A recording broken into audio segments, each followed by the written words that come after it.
தேர்தல் ஜனநாயக அடிப்படையில் நடக்கிறது. மக்கள் நாம தான் ஆட்சியாளர்களை தேர்வு செய்யறோம், எம்எல்ஏவை தேர்வு செய்யறோம், எம்பிக்களை தேர்வு செய்யறோம். நாம நினைக்கிறோம் நம்மை ஏமாற்றக்கூடிய ஒட்டுமொத்த இந்தியர்களையும் ஏமாற்றக்கூடிய வேளையில் ஒரு கட்சியும் அதற்கு தேர்தல் ஆணையமும் துணை போகும் என்று சொன்னால் இந்த காரியத்தை அரங்கேற்றுவார்களே. ஆனால் இதற்கு பேர் ஜனநாயகமா? இது வன்மையான கண்டனத்திற்குரிய ஒரு செயல். இதற்கு தேர்தல் ஆணையத்தினுடைய பதில் என்ன?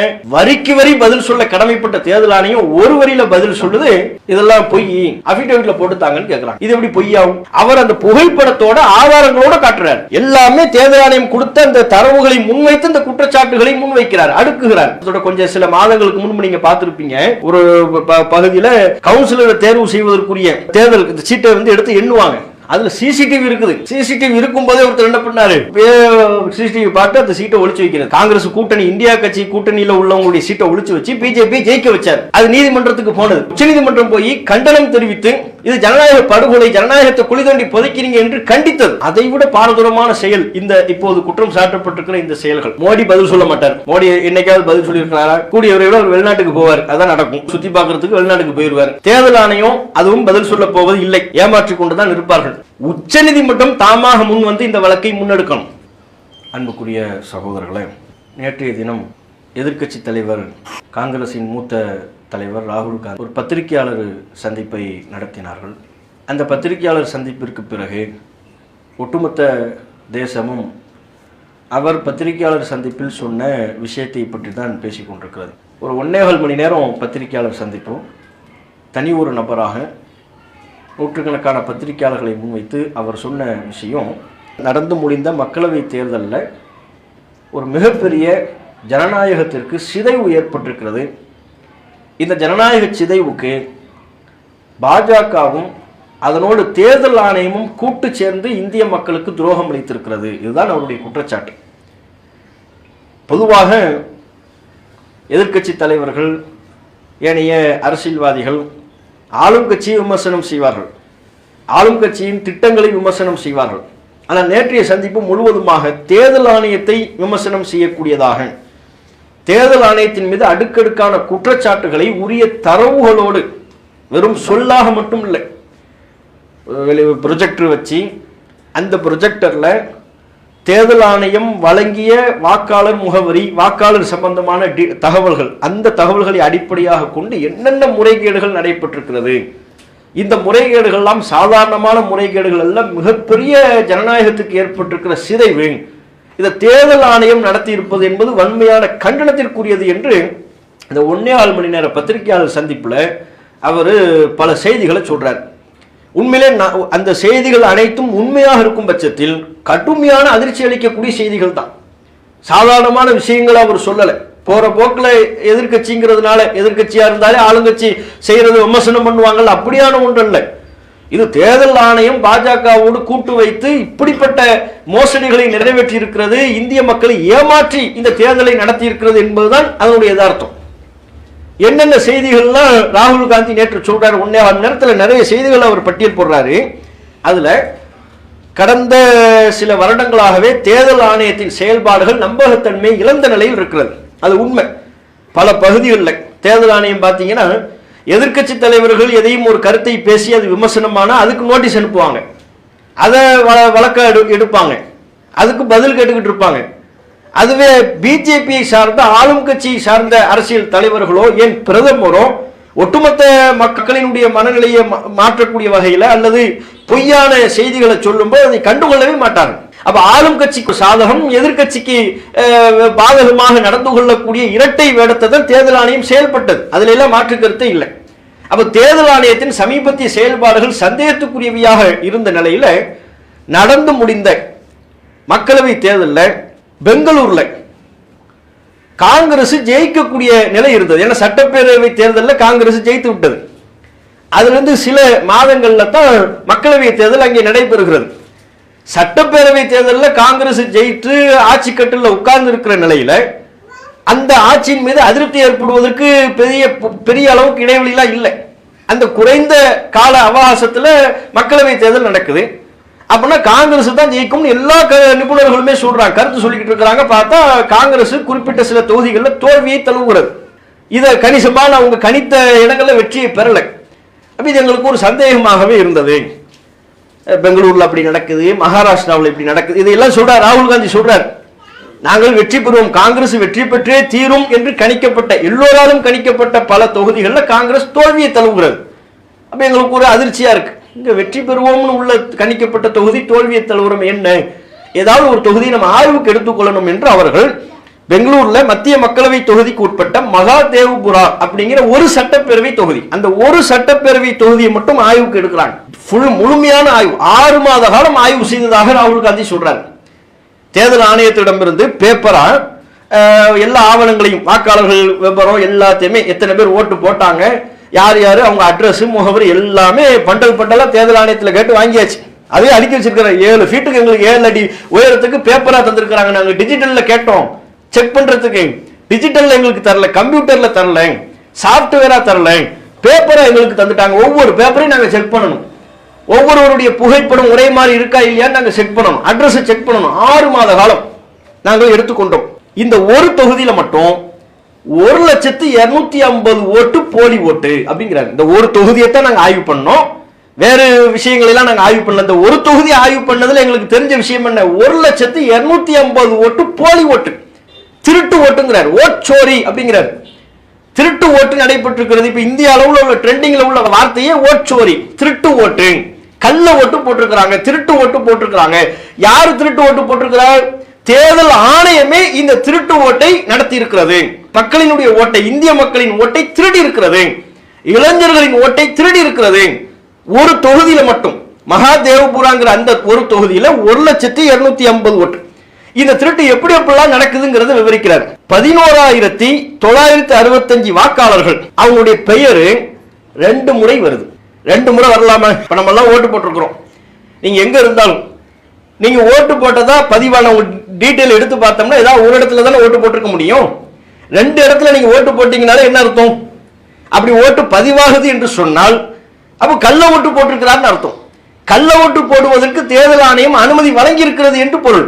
அப்ப ஒட்டுமொத்த நெட்வொர்க்கை பார்க்கும்போது தேர்தல் ஆணையம் தான் இந்த காரியத்தை அரங்கேற்றி இருக்கிறது குற்றம் சாட்டுறார். 11,965 வாக்காளர்கள் பெயர் 2 முறை பதிவாகுது, 2 முறை வருது.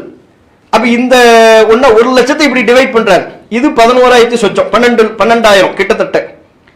40,009 வாக்காளர்களினுடைய அட்ரஸ் இருக்குல்ல, அட்ரஸ் ஃபேக்கா இருக்கு, அப்படி ஒரு அட்ரஸே இல்லை, எல்லாம் நேரா போய் செக் பண்ணிட்டாங்க. பெங்களூர்ல மகாதேவ்புராங்கிற அந்த ஒரு சட்டப்பேரவை தொகுதியில 40,000 ஓட்டர்ஸ் லிஸ்ட் இருக்குது.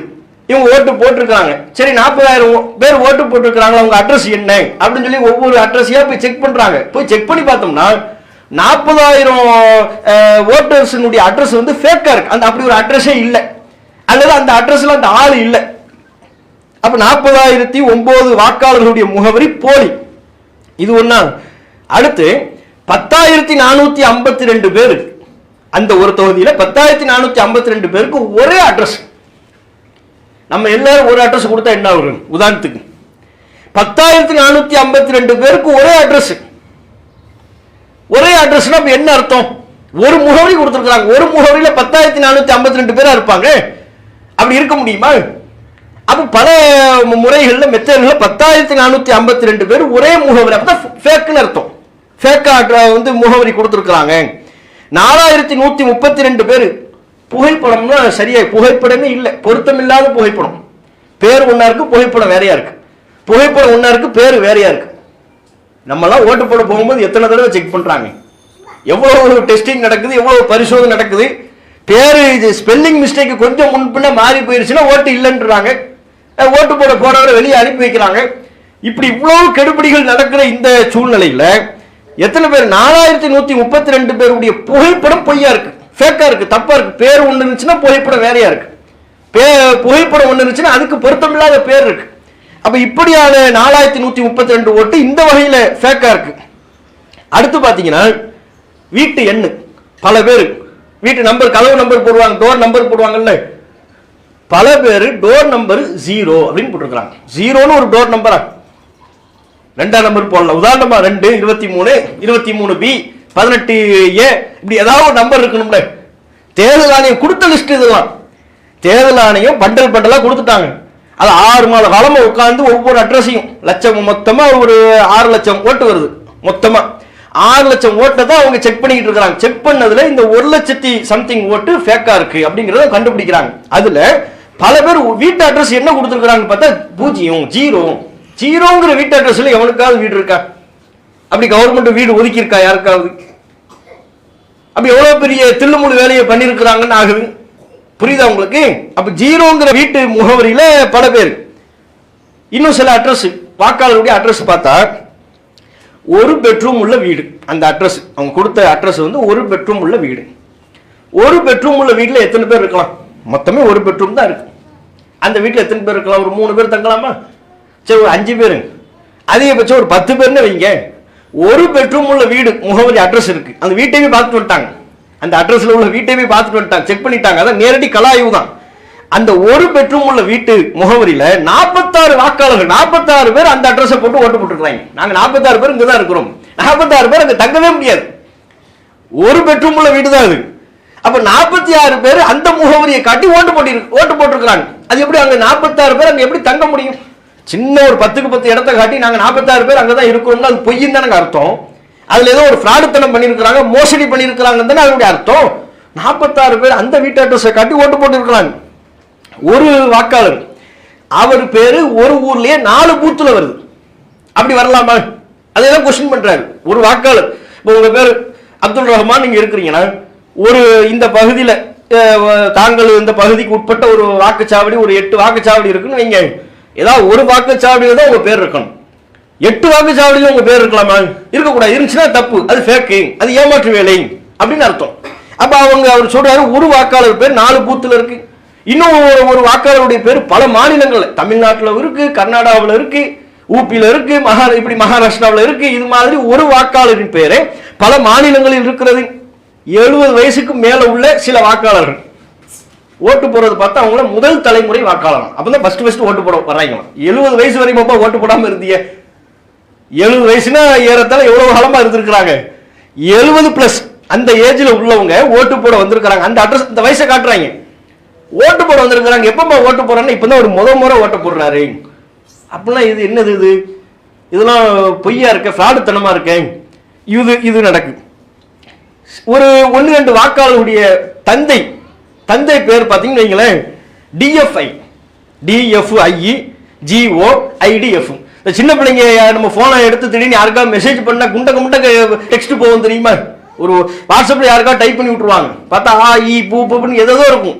அது மாதிரி தந்தை பேர் என்னவா, சில பேருடைய தந்தை பேர் என்னவா எழுதப்பட்டிருக்குன்னா DFI GOIDF. இது எப்படி இப்ப வாசிக்கிறது? இதெல்லாம் ஒரு தந்தை பேரா? அப்ப என்ன சொல்ல வர்றாரு? ஒட்டுமொத்தமா இது மாதிரி வாக்காளருடைய தகவல்கள்ல திருட்டு நடந்திருக்குது. இப்படி இந்த ஒரு தொகுதியில மட்டும் 1,280,000 ஓட்டு திருட்டு ஓட்டு, கள்ளத்தனமான ஓட்டு.